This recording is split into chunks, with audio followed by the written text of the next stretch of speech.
Hello and welcome back. अब एक और एग्जांपल हम लेते हैं from the topic shares.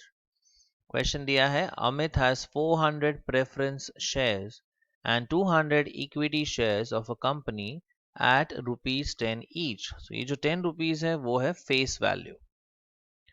The annual dividend declared was 8% on preference shares, यानी प्रेफरेंस शेयर्स पर आपको 8% डिविडेंड मिल रहा है and 14% on equity shares. Calculate the total dividend. तो सबसे पहले हम बात करेंगे प्रेफरेंस शेयर्स की।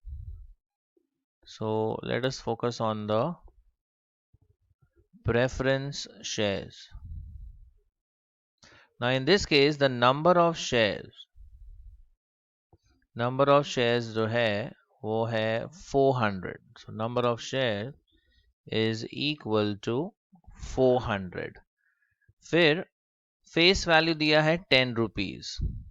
सो प्रेफरेंस शेयर्स का फेस वैल्यू है ₹10 ईच और इसका जो रेट ऑफ डिविडेंड है वो है 8%। सो नेक्स्ट हम जो एंट्री करेंगे वो है रेट ऑफ डिविडेंड का। So the rate of dividend is equal to 8%। तो पहले हम ढूंढेंगे dividend on each share. Okay, so next we'll calculate dividend on each share. So dividend on each preference share will be 8%, यानी 8/100 और dividend calculate होता है face value पर, so into 10। So this gets cancelled. तो dividend हमें मिला ₹0.8, but हमारे पास है 400 शेयर्स। सो देयरफॉर हम कह सकते हैं द टोटल डिविडेंड, एक शेयर का डिविडेंड तो हमने ढूंढ लिया। So the total dividend on 400 shares, this will be equal to 400 into 0.8। तो यहाँ पे हमें डिविडेंड मिलता है ₹320।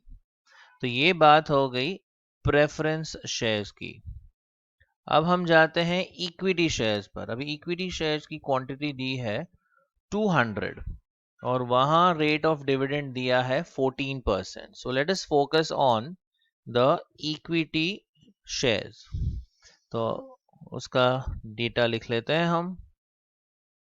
सो वी हैव इक्विटी शेयर्स।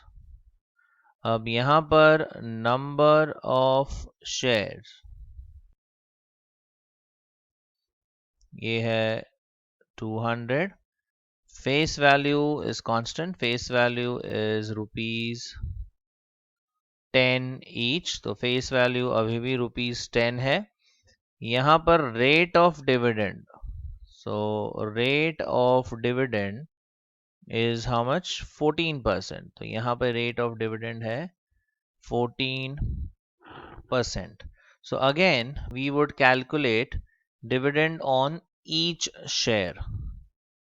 सो यहाँ पे हम ढूंढेंगे dividend on each share. So each share का डिविडेंड होगा 14%, यानी 14/100 into the face value।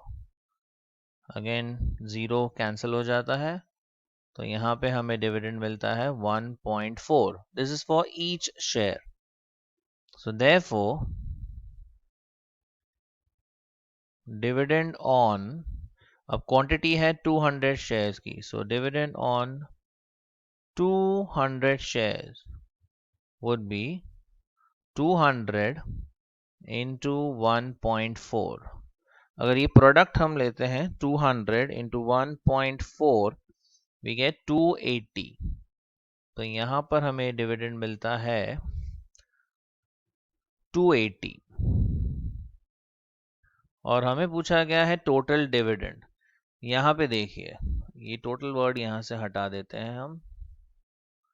Okay, सो यहाँ पे हम डिविडेंड ढूंढ रहे हैं 400 का, तो वो आ गया था 320, और यहाँ पे डिविडेंड आ रहा है 280, और इन दोनों का टोटल पूछा गया है. So therefore the total dividend received, so the total dividend received, first was 320, next is 280, so overall dividend जो मिला वो होगा rupees 600.